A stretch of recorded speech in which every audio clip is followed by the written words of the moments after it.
দুর্নীতির অভিযোগ ওঠা, নেট পরীক্ষা বাতিল, শিক্ষামন্ত্রীর পদত্যাগ সহ বিভিন্ন দাবিতে সিপিআইএম দলের ছাত্র সংগঠন স্টুডেন্ট ফেডারেশন অফ ইন্ডিয়ার পক্ষ থেকে বৃহস্পতিবার রাজ্য জুড়ে ছাত্র ধর্মঘটের ডাক।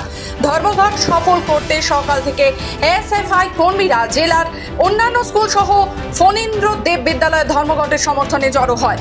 অভিযোগ, আন্দোলনরত ছাত্রদের সঙ্গে দুর্ব্যবহার, এমনকি গুন্ডামি করে পুলিশ এসএফআই এর জলপাইগুড়ি সদর লোকাল কমিটির সম্পাদক শুভব্রত ভৌমিককে আটক করে নিয়ে যায়। এই প্রসঙ্গে নবনীত দাস বলেন, পুলিশ গুন্ডামি করে আমাদের আন্দোলন ভাঙার চেষ্টা করছে। যেটা দেখা যাচ্ছে যে আমাদের ভারতবর্ষের বুকে এরকম নিন্দনীয় কাজ আগে হয়নি।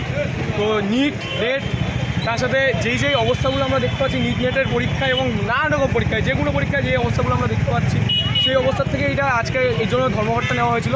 তো আমরা স্কুলে আসি, আমরা প্রত্যেকটা স্কুলের ছাত্রদের আমরা ভালোভাবে বুঝিয়েছি এবং তারা আমাদের সাথে সহমত ছিল এবং তারা স্কুলে ঢুকেনি। হঠাৎ করে পুলিশের, এই শাসক দলের পুলিশ, চটিচাটা পুলিশ, এটা হঠাৎ করে চলে আসে। এই চটিচাটা পুলিশগুলো এসে আমাদের যে নেতৃত্ব ছিল, আমাদের এসএফআই সদর আঞ্চলিক কমিটি 1-এর যে সম্পাদক, তাকে উঠিয়ে নিয়ে যায় এবং তার গাড়ির সামনে যখন আমরা পুলিশের গাড়ির সামনে যখন আমাকে আটকাতে যাই, তখন আমাদের গায়ে লাগিয়ে দিয়ে চলে যায়। তো কিন্তু আমি এই কথাটাই বলতে চাই যে আজকে আমাদের যদি অ্যারেস্টও করা আমাদের কোনো যায় আসবে না, কিন্তু এই ধর্মঘট চলছেই চলবে।